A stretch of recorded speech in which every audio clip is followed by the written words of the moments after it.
Um menino Peralta até hoje. Não quero deixar de ser jovem, preocupado em construir o futuro. Acho que essa pode ser a melhor forma de me identificar. É uma estrada muito longa essa, e recheada de muitas expectativas, muitas esperanças, muitas alegrias, muitas incertezas, dúvidas, inquietações, mas permanentemente amparado pelos meus pais, por uma coesão familiar muito rica, tanto da minha mãe quanto do meu pai, dos meus irmãos, tios, e de uma convivência, para mim, muito importante no movimento escoteiro, desde Lobinho até a direção internacional do movimento do escotismo no Brasil. Esses referenciais foram importantes nessa trajetória. A experiência vivida com o Américo Alvarez desde os 4 anos até o falecimento dele em 1963, depois com Alfredo Fernandes, a convivência com Gebes Medeiros, com Bia, Hélio Ázaro, com o Teatro Escola, o Teatro Amazonense de Comédia, a observação da vida cultural, social da cidade, a convivência no Rio Negro Clube, onde desde jovem, muito jovem, eu fui diretor da juventude, diretor social. Tudo isso foi servindo para construir, ao mesmo tempo que eu experimentava cada momento desses.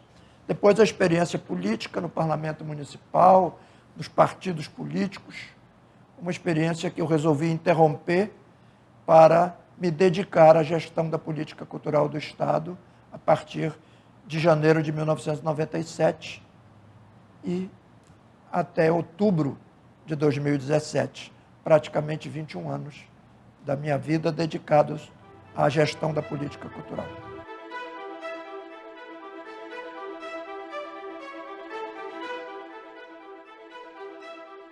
Tinha ocupado vários cargos no governo do Estado, desde 1972, quando ingressei na administração do governador João Walter, e depois no governo Enoque Reis, quando fui diretor da Fundação Cultural junto com Álvaro Páscoa. Essa minha intenção de atuar na política cultural, ela vinha de antes, por toda a formação que eu tive, todas as oportunidades que eu tive desde criança, encaminhado pelos meus pais, como toda a nossa família encaminhada para o mundo das artes. Os meus irmãos tocam violino, bandolim, acordeon, piano. Tivemos uma experiência política com outros irmãos na família, com o meu pai, que foi líder sindical, político, jornalista. Então havia aí um compromisso com a sociedade, um compromisso de nós servirmos ao Estado. Tanto que todos os irmãos, todos nós, desde a minha mãe, somos professores. Exercemos o magistério. Minha mãe exerceu o magistério de 17 anos aos 97 anos. Portanto, uma vida inteiramente dedicada ao magistério. E todos nós, irmãos, também somos professores. Esse compromisso, portanto, com a sociedade me animou para o lado da ação cultural. Em 1973, 25 de março, eu ingressei no Instituto Geográfico e Histórico do Amazonas e esse compromisso foi crescendo. Ali fizemos propostas de defesa do patrimônio histórico, fizemos a primeira lei do patrimônio histórico estadual, fizemos propostas para a lei municipal, sugerimos em seminário feito pelo governo Enoque Reis a organização do Museu do Estado, no prédio da Polícia Militar, do Museu de Arte Sacra, na Igreja da Catedral, e nada disso se realizava. As propostas eram apresentadas e não aconteciam. Até que eu tive a oportunidade de ser diretor da Fundação Cultural, fizemos algumas ações, mas eu observei que sempre tudo que nós tínhamos feito, que outras pessoas, também muito importantes, de uma trajetória significativa na cidade, também tinham feito, acabavam se transformando unicamente em coisas pontuais. Então, alguém se preocupava com teatro e estimulava o teatro do Álvaro Braga, por exemplo, ou o Pedro Amorim, ou o Alfredo Fernandes antes, no governo Arthur Reis, ou o Américo Alvarez no governo Gilberto Mestrinho, lá no primeiro governo Mestrinho. Mas eram coisas pontuais. As tentativas da orquestra, o maestro Nivaldo Santiago, se dedicando profundamente a organizar uma orquestra sinfônica sem conseguir. O Elson Farias modernizando a gestão da política cultural, criando a Fundação Cultural no governo Danilo Areosa. Mas essas coisas acabavam pontualmente encerradas quando trocava o governo. Havia, portanto, uma visão de política de governo e não de política de Estado. Eu era vereador em 1995, 94, quando o governador Amazonino Mendes ganhou a eleição e me convidou para a equipe de governo. Primeiro como secretário de comunicação, e eu com uma proposta de política cultural e turismo entregue a ele, por razões políticas da época, eu fui ser secretário de comunicação. Depois, porque o chefe da Casa Civil adoeceu e eu tinha e tenho uma relação de amizade com o governador Amazonino Mendes, eu fui para a Casa Civil, até que os episódios do centenário do Teatro Amazonas, que foi festejado, mas não como o amazonino aspirava que tivesse sido, por inúmeras razões, até por questão de planejamento prévio, ele me convidou a aplicar a política que eu tinha, as propostas, as ideias que eu tinha. Me dizendo logo uma que ele tinha antes, antiga, e que ele tentava estabelecer há algum tempo, que era de uma orquestra. A orquestra que ele pensava, entretanto, era uma orquestra de baile. E nós fizemos uma orquestra de baile, que depois se transformou na orquestra de jazz. Mas nós fomos trabalhar na política cultural, pensando em criar, e criamos, com a participação de muitos profissionais, de muitos artistas, de muitos técnicos, que se entusiasmaram com a ideia. Criamos inúmeros tentáculos, como se fosse uma teia muito grande de relações íntimas e fortalecidas entre si, avançando em todas as áreas das artes, em todas as estruturas. Museus, bibliotecas, teatros, cinemas, e uma ação enorme de edições de livros, de gravação de discos, enfim, atuando em todas as frentes. Mas adotamos uma política de festivais para fortalecimento dessas ações e para incremento de programas de formação e aprimoramento dos artistas amazonenses. E isso foi assim que nós fomos parar, de vereador na Secretaria de Cultura. Agora, você também me perguntou aí na conversa, muito provocativa, por que e como que se conseguiu atravessar vários governos, vários partidos políticos, com a mesma equipe na Secretaria de Cultura. Bom, eu não tenho essa resposta como certa. Eu imagino que alguns fatores contribuíram para isso. O primeiro deles é ter colocado a Secretaria de Cultura equidistante das questões político-partidárias. Não havia indicação de funcionários, cargos comissionados, por razões políticas. Ninguém me pediu, nem o governador me recomendou, nem me indicava nomes de pessoas que fossem trabalhar na cultura. Era o mérito. Havia processo de seleção constantemente, até mesmo para as orquestras, coral, corpo de dança, tudo era concurso, tudo era processo de seletivo, portanto, era o mérito que prevalecia, e isso é fundamental. Afastada também a questão político-partidária em relação ao próprio secretário.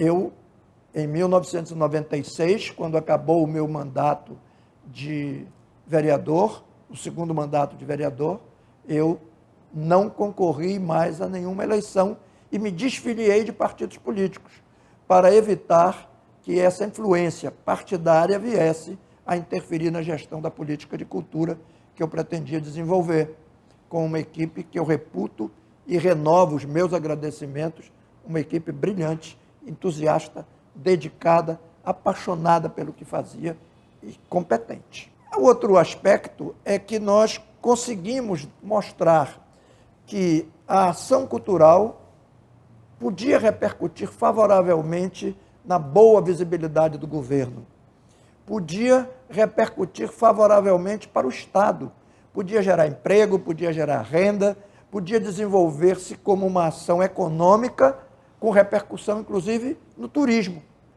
de eventos, no turismo cultural. Portanto, colocando Manaus e o Amazonas num patamar de projeção nacional, de respeitabilidade. A gestão séria, honesta, íntegra, executada com extrema responsabilidade, também responderia por isso. E a simpatia com que os governantes que foram chegando, todos eles, têm pela ação cultural. Não há quem não goste de assistir um belo espetáculo. E os governantes que se sucederam, todos eles, e foram 5 governantes, cada um teve a oportunidade também de deixar uma marca, uma identificação do seu governo, uma referência na política cultural. O Cláudio Santoro e a ópera com o Amazonino, o cinema com o Eduardo Braga, o jazz e o Cláudio Santoro em Parintins com o Omar. Isso tudo dá ao político uma resposta política que o gestor administrativo precisa dar. Sem bajulação, sem outros ingredientes, com o trabalho, com a competência, com a dedicação. Outra coisa que eu considero importante é que a Secretaria de Cultura conseguia atuar de maneira transversal com as outras secretarias do governo. Secretaria de Justiça, Secretaria de Cidadania, por exemplo, com a Secretaria de Educação, com a Secretaria de Esporte, com a Secretaria de Ação Social, com a Polícia Militar, com a organização do Festival de Parintins e do Festival Folclórico do Amazonas, em que se mobilizava inúmeros órgãos públicos, federais, estaduais e municipais sobre a articulação e coordenação da Secretaria de Cultura durante anos. Isso imprimiu respeitabilidade, seriedade, demonstrou competência da equipe e acreditava. Estabelecia um processo de crédito público, de modo que era comum ouvir-se nas pesquisas que se fazia, nas respostas das pesquisas, a percentual de representatividade da Secretaria de Cultura era sempre elevadíssimo, quando não era o primeiro, era o segundo, em relação a todos os órgãos públicos que eram pesquisados pelo governo. E quando nós fazíamos pesquisa depois do Concerto de Natal, do Festival de Ópera, do Festival de Cinema, por exemplo, havia um grande índice de aceitação das ações da Secretaria de Cultura. Isso vem à memória agora um caso em que um governador, na campanha política, era abordado na rua pelas pessoas, e um dia chegou comigo e disse: Roberto, vem cá, que negócio é esse de Cláudio Santoro? Me explica, como é que funciona isso? Eu disse: por quê? Porque todo mundo me pede na campanha, não acaba com o Cláudio Santoro, não acaba com o Cláudio Santoro. E eu estou me comprometendo em não acabar, mas me explica como é que funciona e como deve ser. Eu expliquei, e esse governador apoiou e nos ajudou a dinamizar, como todos os outros apoiaram a política cultural e nos ajudaram a dinamizar todas as ações. Eu não tive nenhuma dificuldade com nenhum dos governadores com os quais trabalhei, mantemos amizade pessoal, amizade profissional, reconhecimento profissional, porque o relacionamento era respeitoso e o trabalho era dedicado e o resultado aparecia. Acho que com essa conversa longa, mas para contar 21 anos não podia ser menos do que todo esse papo, né?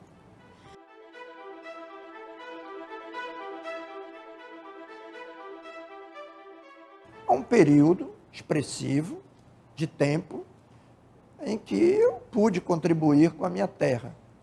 Pude contribuir e responder às expectativas dos meus pais que me prepararam para isso, dos meus professores, dos colegas que confiaram na minha liderança, dos artistas que aceitaram essa liderança, dos artistas que duvidaram, que questionaram essa liderança, que pressionaram por ações novas e diferenciadas, todos eles contribuindo para o resultado desse trabalho. Então, por isso acho que não há uma era Robério Braga, com todo respeito pela indagação. Acho que há uma era de transformação e de oportunidades. O grande resultado, eu penso, está nos programas de formação que nós deixamos, com o Liceu Cláudio Santoro em Manaus, com o Liceu Cláudio Santoro em Parintins, com o início do Liceu de Envira, o início do Liceu de Borba, o de Borba ainda não funcionando, mas o de Envira já funcionando, o de Parintins dando resultados maravilhosos, o de Manaus, e com a agregação disso a Universidade do Estado do Amazonas. Porque quando o governador amazonino convidou o professor Lourenço Braga, que era secretário de administração, para criar a Universidade do Estado do Amazonas, que era um desejo, uma aspiração do governador, que foi debatido na nossa família, entre nós, Lourenço, José, eu, João, debatemos muito, porque todos os professores, quando isso surgiu, a minha posição foi a seguinte: eu participo, ajudo, como tenho participado em tudo, mas eu quero um curso de artes e um curso de turismo. A secretaria, na época, era de cultura e turismo. Não era possível que não tivesse um curso na universidade pública, um curso de turismo para uma terra que tem uma vocação decisiva para o turismo. E que a Secretaria de Cultura, envolvida na criação da universidade, não tivesse um curso de artes. Então, nós conseguimos fazer um encaminhamento da criança que começa no Cláudio Santoro com 5 anos, 6 anos, 7 anos, ou do jovem que chega lá com 12, 14, 15 anos, do adolescente, que ele pudesse, a partir dali, dessa formação inicial, vislumbrar a universidade. E vislumbrando a universidade, vislumbrar a atividade profissional, nas orquestras, no coral, no corpo de dança, como professor, como instrutor de artes. E isso redundou em que vários deles começaram no Cláudio Santoro, atravessaram a universidade, tiveram graduação, tiveram pós-graduação, tiveram mestrado, inclusive na Europa, alguns até doutorado, e retornaram para Manaus, estão aí contribuindo a inúmeros casos, inúmeros, Giovanni, Bárbara e tantos outros, que dão orgulho e mostram à sociedade amazonense que esse é um caminho importante e que deve ser mantido. É evidente que em determinados momentos da economia você tem retrações em determinadas ações de governo, mas a política cultural, sobretudo baseada na ação de formação de recursos humanos, na projeção do Estado, na projeção positiva do Estado e na integração da formação inicial com a universidade, com a atividade profissional, é indispensável, porque o artista precisa comer, o artista precisa alimentar a família, criar os filhos.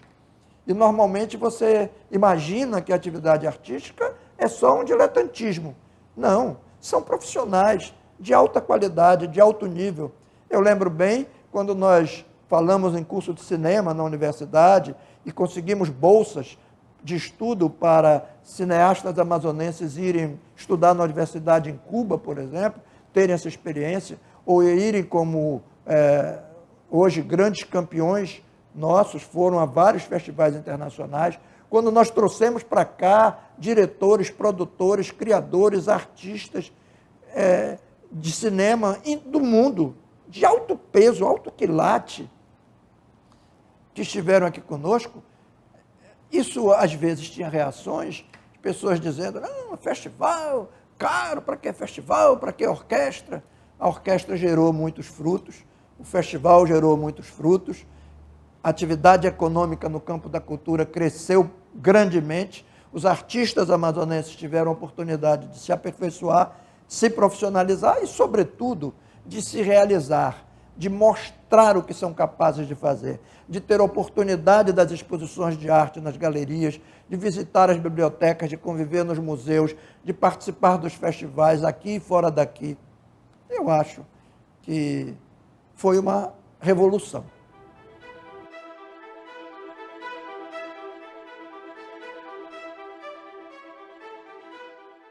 Essa construção de parcerias com os municípios do interior não é fácil.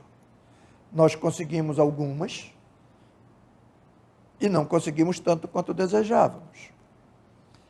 Mas é preciso compreender que a visão de levar cultura para o interior é equivocada. Nós rejeitávamos e rejeitamos essa hipótese de que o artista da capital, de que o produtor, de que o criador da capital vai levar cultura para o interior. Há valores em todas as cidades. E a cultura, esse processo não se dá dessa maneira. Mas nós fizemos uma ação muito forte no interior. Se você pegar o relatório dos 20 anos da Secretaria, que foi publicado, que está na internet, que tem nas bibliotecas, você vai ver que, ao contrário do que se chegou a pensar e até a propalar em alguns momentos, por questão política, a ação da Secretaria de Cultura no interior foi fortíssima.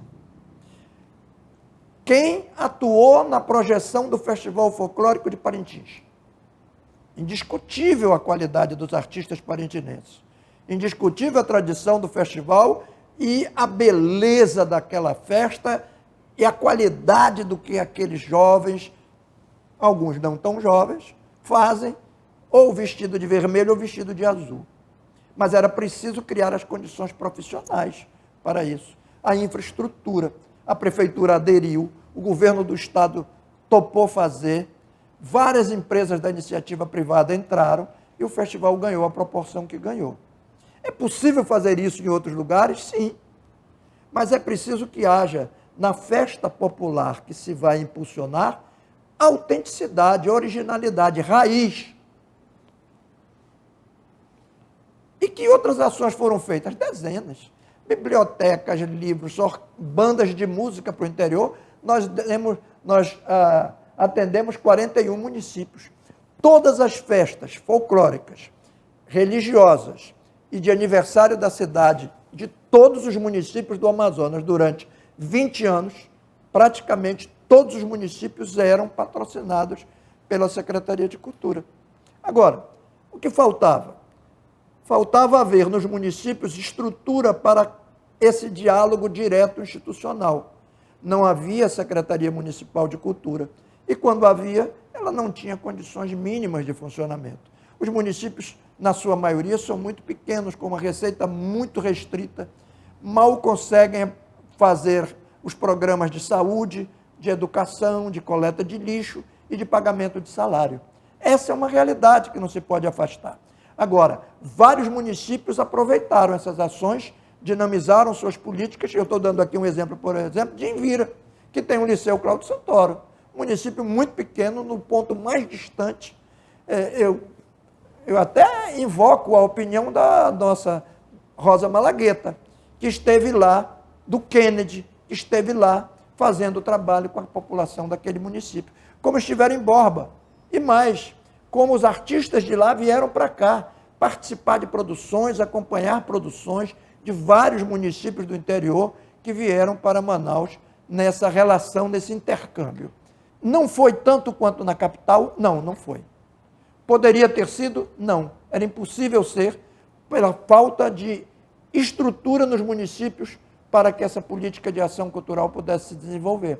Poucos municípios têm biblioteca, quase nenhum tem teatro, quase nenhum ou nenhum tem cinema, e isso dificulta uma operação de ação cultural, a não ser aquela que sempre se costuma dizer de levar os artistas da capital para se apresentar no interior. E essa não era a ação que nós entendíamos devesse ser desenvolvida, mas era fazer brotar no interior, tanto quanto brotou aqui, e em alguns municípios, uma nova geração de artistas e aperfeiçoar os artistas que já existiam.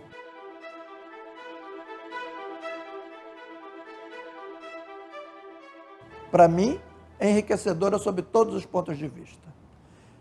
Não admitir grupinhos, não admitir grupismo, trabalhamos em conjunto com todos, com aqueles que me eram simpáticos como amigos, ou que não eram tão simpáticos, ou até que, em determinados momentos, assumiram posições de defesa de suas opiniões de uma forma mais agressiva, mais atilada.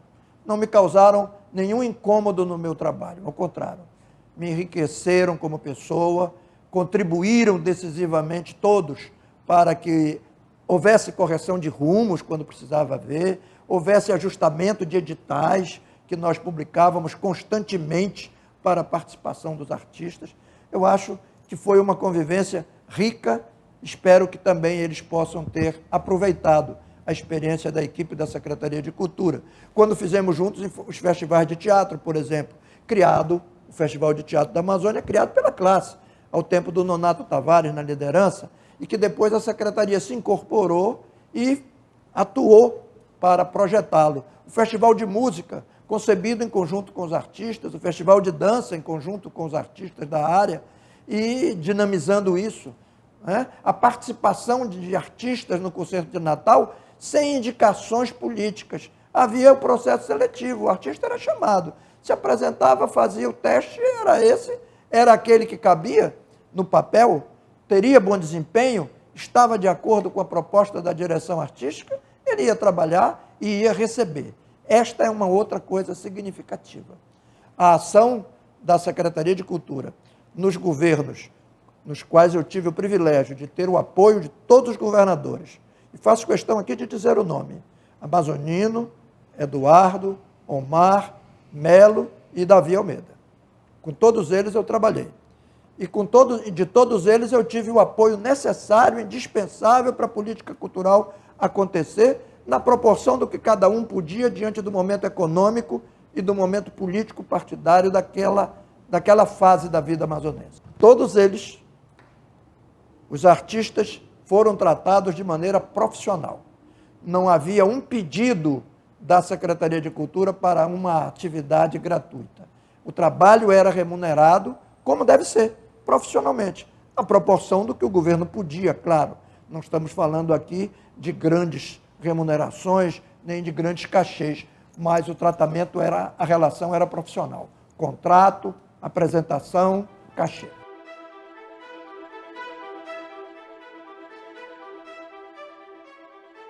Preparar a hora da saída da secretaria. Convencer a equipe que o ciclo estava acabando, era impossível continuar. Mesmo com um cenário político eleitoral favorável pelas relações pessoais. Mas havia um esgotamento natural desse ciclo. E a equipe parecia não acreditar, e eu tinha que me desdobrar em, emocionalmente, me preparar também para esse rompimento, e não foi fácil, e confesso, não é fácil. Depois de 21 anos, praticamente, dedicados diuturnamente a essa ação empolgante, emocionante, que me satisfaz o coração, a alma, que me preenche o espírito, que me completa como ser humano, não seria fácil. E mais depois da saída, perceber que alguns trincos acontecidos naquele bloco da equipe contribuíram para a derrocada de alguns programas, para a perda de algumas ações que não precisavam ter sido perdidas e que não teriam sido perdidas se não tivesse havido nenhuma trinca na equipe. Indiscutivelmente os artistas. Os artistas que animavam. Você perceber que as pessoas estão tendo oportunidade de realizar seus sonhos. Você contribuir para que elas os realizem. Você vê a esperança de que a satisfação pessoal vai se concretizar. Você vê o público aplaudindo entusiasticamente, te encontrando na rua e dizendo: olha, tu não sai não, hein? Olha, eu já falei não sei o quê, eu já fiz uma promessa, volta, volta. Depois que eu saí, isso é incrível, é intraduzível. Agora, a parceria entre a ação política interna no governo muito grande. Era preciso ter parceria do secretário de Fazenda, do secretário de Planejamento, ter o apoio decisivo do governador, claro, ter o apoio da Secretaria de Comunicação, estabelecer esses laços internos na política dentro do governo é indispensável. A convivência com os artistas e a troca de experiências. Em nenhum momento nós impunhamos essa ou aquela opinião sem ouvi-los, sem ouvir. Às vezes precisávamos conduzir a ação para determinada direção por uma opção da instituição, mas ouvindo e recebendo e aproveitando aquilo que pudesse ser e devesse ser aproveitado. E depois, o alimento que vinha do povo, que vinha do aplauso, que vinha do reconhecimento da sociedade, que vinha do reconhecimento dos políticos, dos deputados, dos vereadores, né, dos deputados federais, das pessoas da sociedade, que se encontravam conosco, que vinham aos eventos, que aplaudiam, que reconheciam, que nos entusiasmavam a continuar. Esse foi o alimento de manter a juventude, mesmo depois de 21 anos de muito empenho e de muito trabalho.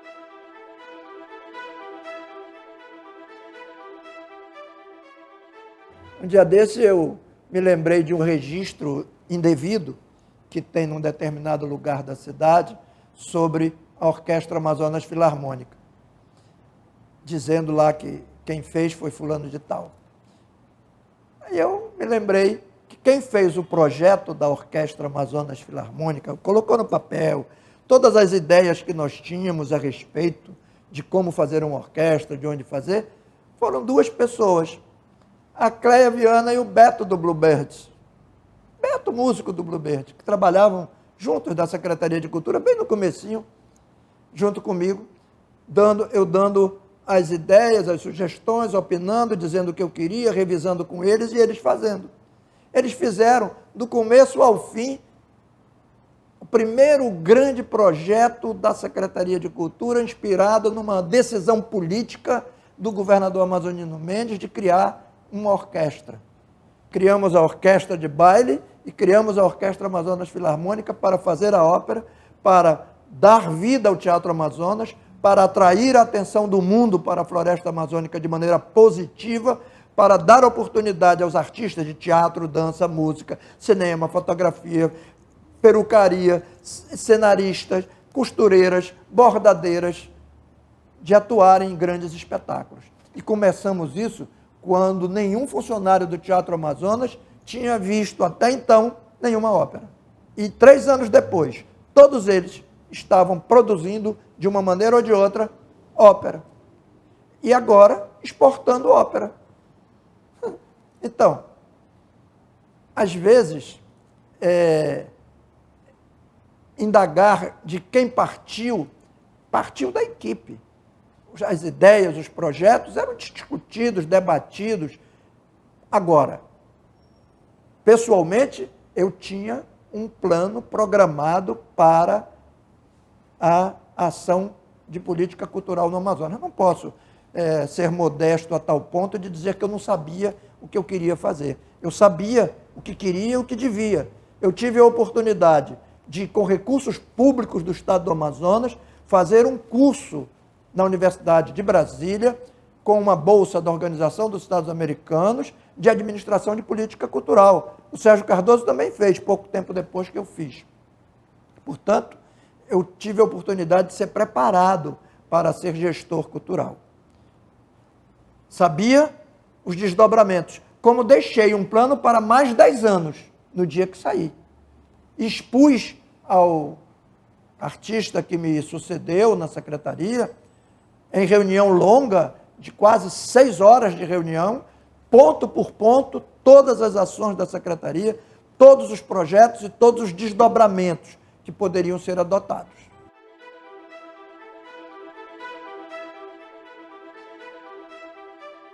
Eu acho que o maior foi a despedida, a maior emoção. Não tenho por que negar que chorei, abraçado com a minha amada Rosa, minha esposa, com vários companheiros de trabalho, porque estava concluindo uma missão. Enorme satisfação, consciência do dever cumprido, mas um grande receio de que tudo pudesse novamente ser destruído, como o trabalho de muitos que vieram antes de mim foi destruído. Então isso me angustiava grandemente. Me angustiava grandemente. Mas também tive muitos outros momentos emocionantes. No dia em que eu entreguei a batuta de maestro para o amazonino, no primeiro ensaio da Orquestra Amazonas Filarmônica, no palco do Teatro Amazonas, às 11 horas de uma manhã de sol. No dia em que fui receber os músicos que vieram do leste europeu no aeroporto para começar o trabalho, até o dia que eu entreguei essa responsabilidade a um outro profissional. Foram emoções muito grandes. Foram emoções muito grandes. Agora tem uma muito curiosa, que foi um misto de emoção e de dor. A homenagem que nós prestamos ao Teixeira de Manaus, no espetáculo no Teatro Amazonas. Quando, e até hoje me impacta, quando o Teixeira, convidado a vir para o meio do público, que o aplaudia e que não saía da plateia do teatro, ele temia vir. Ele temia passar pelo meio das pessoas. Ele teve um acesso de pânico, coitado. Naquele momento, eu percebi que mesmo um grande artista como ele é um homem sujeito a essas dores físicas e psíquicas. Esse foi um momento em que eu percebi a emoção, a alegria de ver o público e, ao mesmo tempo, a dor. Um outro momento em que eu vivenciei sozinho no meu escritório em casa e que me deu alegria pelo convite que eu recebi, mas que eu executei sob lágrimas, foi quando eu escrevi e mandei por e-mail o texto de abertura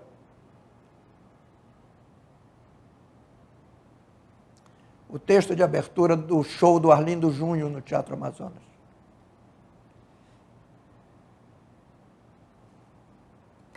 Talvez eu estivesse pressentindo a despedida. Por entre alegrias e emoções fortes que eu vivi, 21 anos de prazer.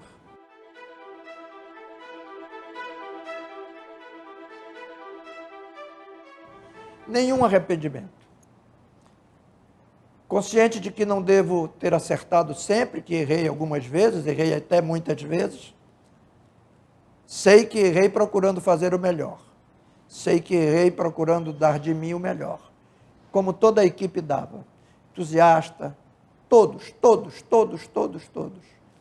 E há uma coisa muito interessante que não sei se o público ou até mesmo os artistas observaram isso.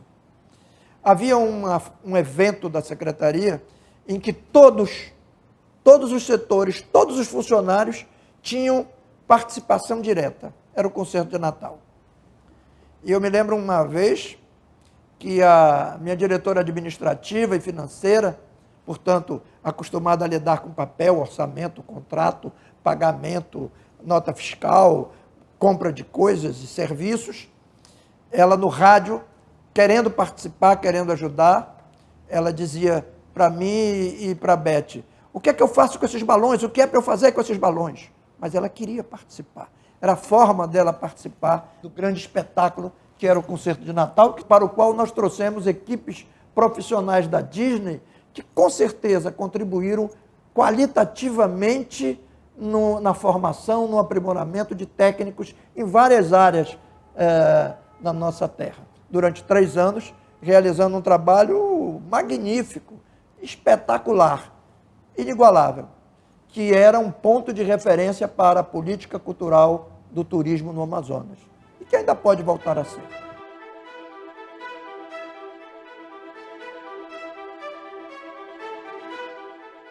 Eu serei injusto se eu disser algum nome. Há tantos, há tantos. Há tantos clássicos, né? Há tantos nomes tradicionais e há tantos nomes jovens que despontaram nesse período. Então, eu penso que, em homenagem à célula mínima, a primeira, que me colocou no palco do Teatro Amazonas, que me deu o primeiro prêmio aos 5 anos, como vencedor de um concurso de declamação, ainda aos 5 anos de idade, eu homenagearia a todos, com a lembrança dos meus pais, eu homenagearia a todos, homenageando o Américo Alvarez. Acho que com ele, eu sintetizo, em nome dele, todos os nomes de todas as gerações, porque penso que eu seria injusto, a memória falharia, né? Já não é tão nova, e eu cometeria o pecado da injustiça.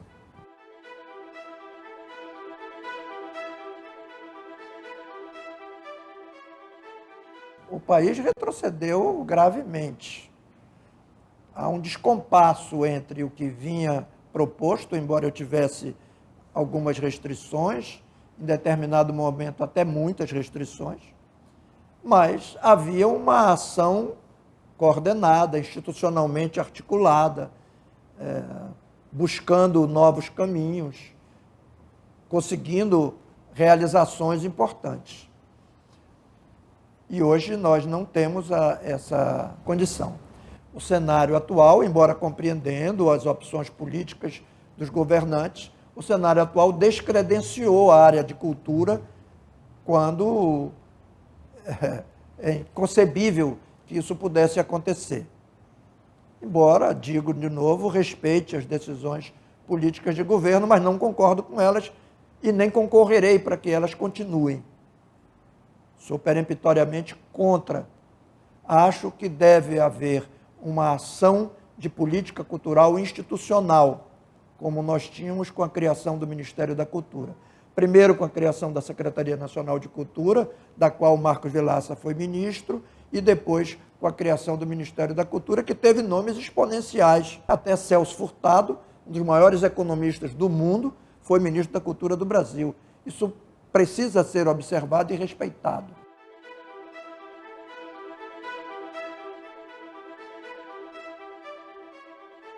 Nós tivemos um estremecimento num período após a saída dessa equipe que eu tive o prazer de liderar. Tivemos uma quebra de algumas ações, de alguns programas. Também é compreensível uma mudança de governo, um governo curto, um período curto de governo, 2 eleições pelo meio. Isso tudo atrapalha qualquer governo a manter as suas realizações. Retomamos depois, temos aí uma boa oportunidade com o atual secretário de Cultura, o Marcos Apolo Muniz, que vivenciou toda essa experiência que nós tivemos em conjunto e que tem se procurado ter um desempenho acima do esperado, diante do cenário econômico que nós temos.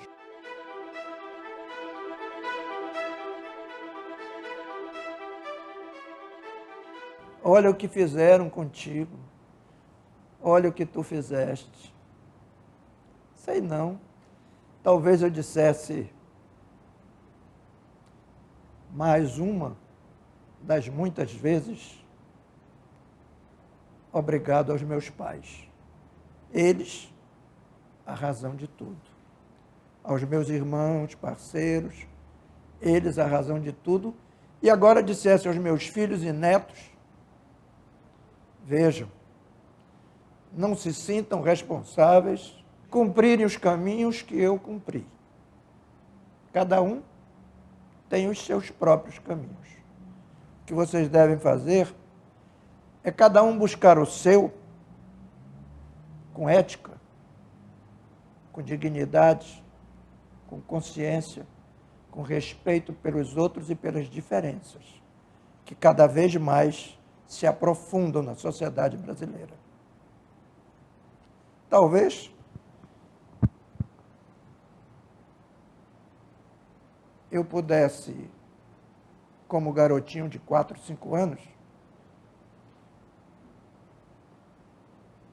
olhando o Teatro Amazonas por dentro, como ele me cantava,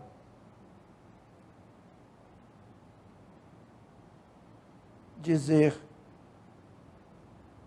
que foi muito bom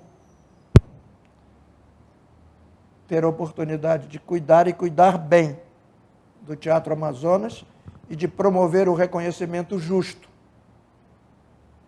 do grandioso trabalho de Eduardo Gonçalves Ribeiro, o único governador negro do Amazonas, maranhense, militar, baixinho.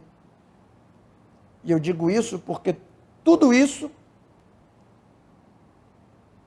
eram coisas que eram tomadas contra ele quando ele foi governador desse estado. Mas eu tive a oportunidade de contribuir para o restabelecimento do seu nome na lateral do teatro, que estava escondido, e a colocação do seu busto no hall do teatro. Esse menino fez muita peraltice nesse teatro, nessa praça, nesse largo.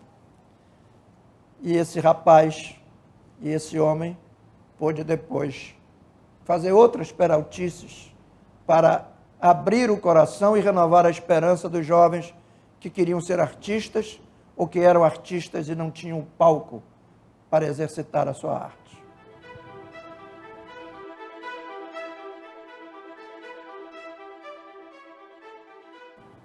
Fé, amor, caridade e esperança.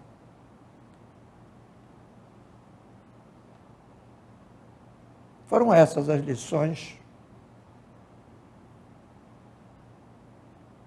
que eu consegui aurir ao longo de 69 anos.